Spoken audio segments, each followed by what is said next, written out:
Welcome you all. How was your weekend? Here in Poland, after a long weekend, Shyback is back to business as I'm preparing myself, the Super 6 and the FSI for our long trip, 3 days trip into the mountains. So it's gonna be exciting. We're leaving tomorrow. I'm going to show you how to assemble the bike. I will show you step by step which tools I'm using, the grease and just everything that we need for that assembly. We are not focusing on one thing, which is the torque on each bolt, because I'm going to do this separate episode about what torque we use for different bolts and nuts, like for the seat post clamp, your handlebars, your disc brakes, rotors and everything. So let's just take the bike and do the job. It's really exciting and it makes the bond between you and the bike even, stronger. And that's the first step I'm gonna do. My seat post is already clamped nicely, but not too tight. This is carbon to my bike stand, and I'm gonna assemble the saddle to my seat post. I did put some grease on those two bolts, but we are not often told that. I would also use some grease between this part and the seat post itself, so that it won't be having so much friction between those two parts. Less creaking, and I hope it will be just everything very, very silent and nice. So now I'm gonna put the saddle on. This is my saddle, as I'm gonna be using mine with the cutout here. That's the San Marco Aspite, very light and very comfortable for myself and for my butt. So I'm gonna unscrew these two bolts. And one thing that's it's just good to know is that you should just know your seat post, and you should know where it can be making those strange noises, and also especially if you have a seat post with only one screw, that could mean that using too much of a grease would make your saddle move around, which we don't wanna have on our bikes.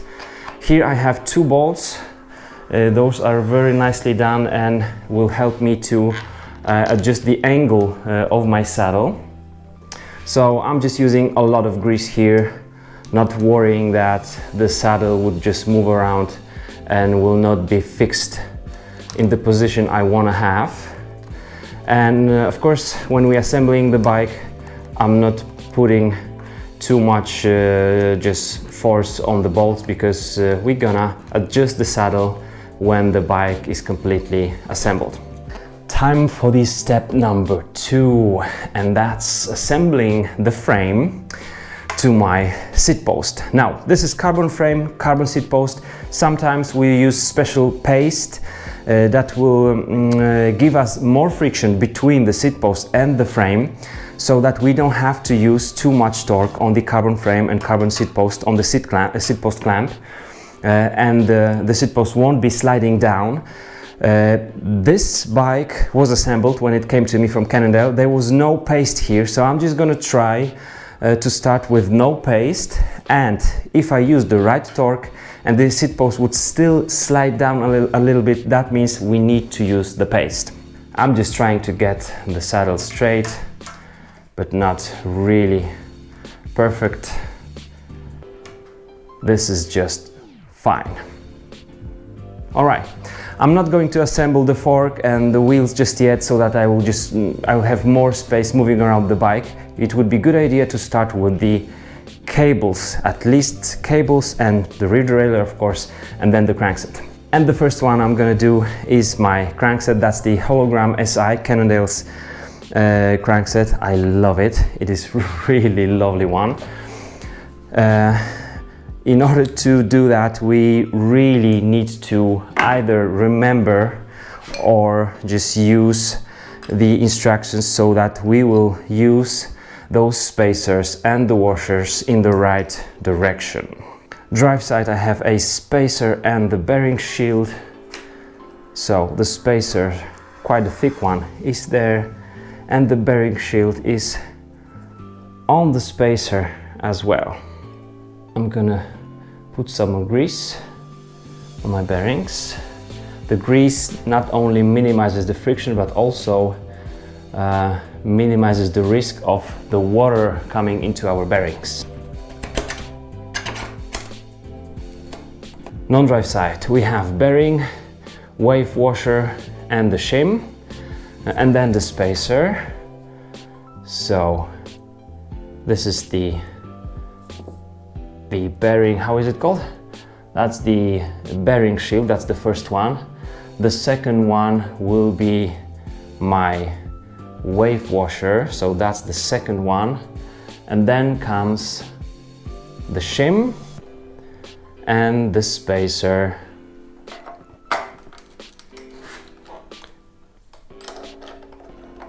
It's time for the rear derailleur. I'm putting just a little bit of grease here on the mounting bolt, and that's it.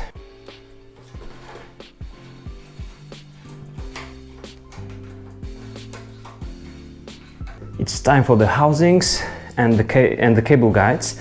This is the housing for the rear derailleur. We only have the rear derailleur. Then will come the housing for the rear brake.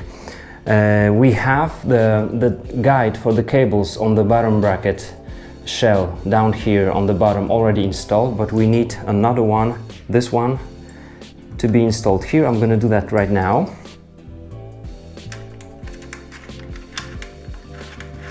The caliper for the rear disc brake will now be assembled to the frame, and guess what? Good news, no internal cable routing. That means I don't have to cut and bleed the brake. I have a whole housing already assembled, and it was just ready to go, ready for ride when it came to me. So I'm just gonna assemble this one on the frame and then guide the cables through those special guides eyelets here on the frame. The blue stuff on the bolts you can see here, that's the Loctite. So I'm not gonna put any grease. The Loctite will secure the bolts so that my brake will stay where I assemble it, where I put it.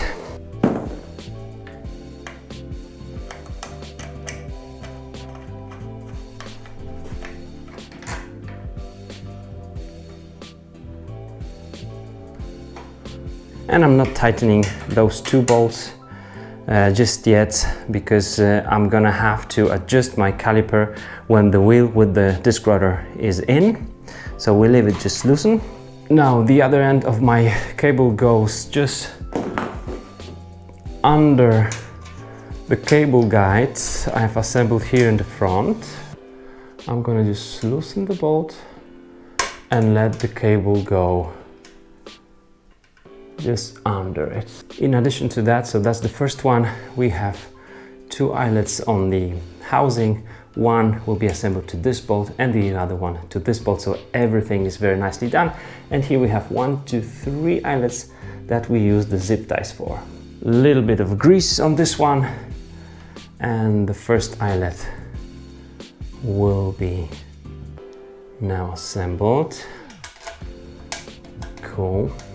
And so it's time for our Lefty. So the steering tube with our double crowned one-legged Lefty. I'm just going to put a bit of a grease on my bearings. These are 1.5 oversized, non-tapered. Both are 1.5 strong and double crowned fork ready, because this head tube here on the frame is ready for all the stress that comes with the double crowned fork. Yep, and here we cannot forget about the cable routing. So the braking cable has to go here in between my two crowns. Now I can proceed to assemble it. There was no grease originally, but I would put a little bit of a grease here, so it will make my assembling easier.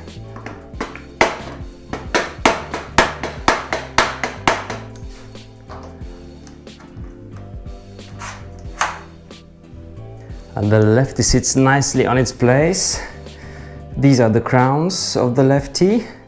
Here we see the steering tube that's here inside, and it stands out here. and here above the top crown we have 3 spacers and then the stem. Now we are ready to assemble the handlebar. Now it's also time to decide whether I want to have my stem going down or up. This is -5 degrees. I'm gonna put it down like that. My handlebars, which are originally the Cannondale C1 carbon, will be replaced by KC&C Scandium extremely light but still strong handlebar with the bar ends. I'm not riding without bar ends, period. And I'm not telling you the width because it will be extremely narrow as for the 29er. Most of the handlebars have these markings so that we'll be able to choose the right angle of the handlebar, because this one bends a little bit, so it matters for our palms, for our wrists, and also left and right we'll be able to find out whether our handlebar is just perfectly centered. This one is. Now it's time to decide what's gonna be assembled to my handlebar on which side. On the right side, for my right hand, I'm gonna have the XLR lockout for the fork, then the braking lever for the rear brake, and of course, since it's 1x drivetrain, the shifter for my rear derailleur. So all these will come to the right side on the handlebar. Lockout is there, the shifter is there, the braking lever is there. I'm just gonna leave it like that because we'll be adjusting that when the bike is on bike stand, and I'm gonna just do some basic bike fitting. Then the bar ends. I'm not putting the grips. I have the original ones from Cannondale. I'm not gonna cut those because also in the future this rapid fire shifter will be replaced with SRAM twister. So far I'm just gonna use the bar tape as on a road bike, as I did with my Cannondale Killer.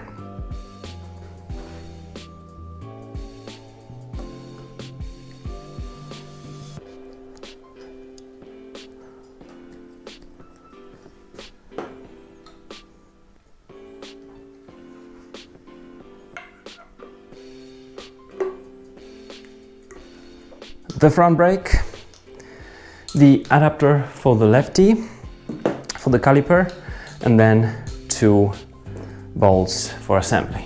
Cannondale have made great job designing those guides for the brake, for the front brake housing, because it will be fastened very well on the fork, and still the housing will be able to move while the fork is working with the full travel. This is 100 millimeters, so I am super happy with that. I will show you that later on. Time for our carbon Cannondale C0 wheels. These are already made tubeless, so both are without the inner tubes, with the stance no tube sealant in those. Really good and light now. What we're going to do now is to assemble the hydraulic disc brakes rotors, and also the cassette on the rear one. Let's start with the disc rotors. That's the rotor for the front wheel. The front one has a larger diameter. This is 180 millimeters. The rear one is 160 millimeters because we need more braking power in the front. And as you can see, we have 6 holes, both in the hub and in the disc rotor, and we need 6 bolts in order to assemble that. This is a fairly easy job, but a couple of things to remember about is which side should it go, inside or inwards and outwards. So when you see all those symbols like the Magura and 180 millimeters, that should be on the outside. When we are assembling it to the wheel, we should actually see that. We need those 6 bolts, and since this is the new bike, those bolts came already with the Loctite on the thread, so I'm not going to use any kind of Loctite, and we are just basically threading those in. What you can see now is the 6 bolts threaded in just by hand, so not with a lot of force. And now, in order to have your disc rotor really straight, you don't wanna bend this one. We're gonna just screw those in little by little. So when I feel I feel it stops, then I stop, and I'm not gonna proceed with the next one, but go to the opposite one, for example, just a bit more force, and do it little by little with those bolts. In that way, I'm keeping my rotor really straight. And the last thing that comes with the experience is this. I mean, you can see that the rotor is moving on my bolts, and in order to prevent those bolts from being damaged, we need to remember about one thing. The wheel will spin like that. So when the caliper breaks, it will try to move it in this direction. So before I actually fasten those bolts, I will keep my rotor already in this position. Otherwise, when I put it like that and then fasten it, my first braking comes with a lot of noise, and those threads on the bolts can be at least a little bit damaged. So I'm putting it like that and now fastening those bolts.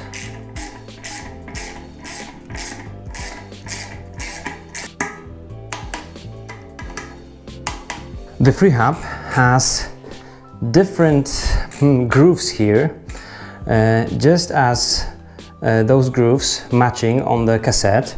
One of those is wider than the rest of it, so I'm just looking for the wider one, and then I can fit my cassette. This system prevents us from putting those different sprockets on the free hub in the wrong way, in the wrong position, so you don't have to worry whether it's in the right position. Well, you should always see those symbols on the outside, but you wouldn't be able to put it in the wrong way anyway. So just make sure all those spacers are in between. The last sprockets have the spacer included or just on them, integrated, and then our cassette is ready to be tightened with this nut.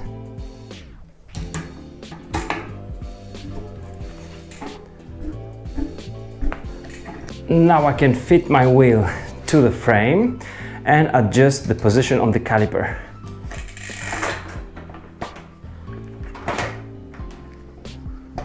Because Lefty is a whole different beast here, we actually need to disassemble the caliper brake in order to put our wheel on the through axle, which is also very specific for the Lefty, for Cannondale. All right, my brake is off. This is the bolt that we're gonna install on the axle of Lefty.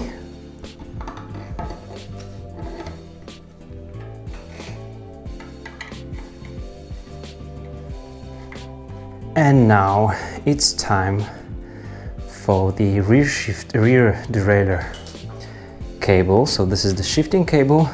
Here's the housing that was already cut. I'm just checking the cable. It should be super clean.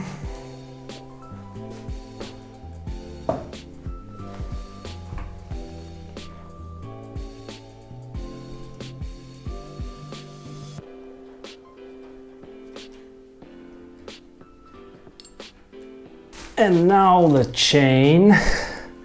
Now unfortunately the chain has to wait for the quick link, because I broke the chain. This is the Shimano chain, and I didn't have quick link for this one, because once we break a Shimano chain like I did here, we should not be using this pin any longer. We should either buy a Shimano pin or the quick link. Remember that this is the directional chain, and that means all the symbols like Shimano, HGX and so on should be seen from the outside, so should face outwards. And that's it, my friends. The bike is basically ready. Once more, I did not tighten all the bolts as they should be because I'm going to do another episode on that. But basically all the parts are already assembled in the right way on the bicycle. What I'm going to do now is just to use the zip ties and to just fasten those housings on the Lefty here and then on the chainstay on that side, on the non-drive side, and just use the tape for the handlebars, then do some fit on the bike. Then I will choose the right position for my braking levers, and the bike will be ready to go, and it's gonna be tomorrow. Thanks for watching, guys, and I will see you in the next episode with the torque wrench.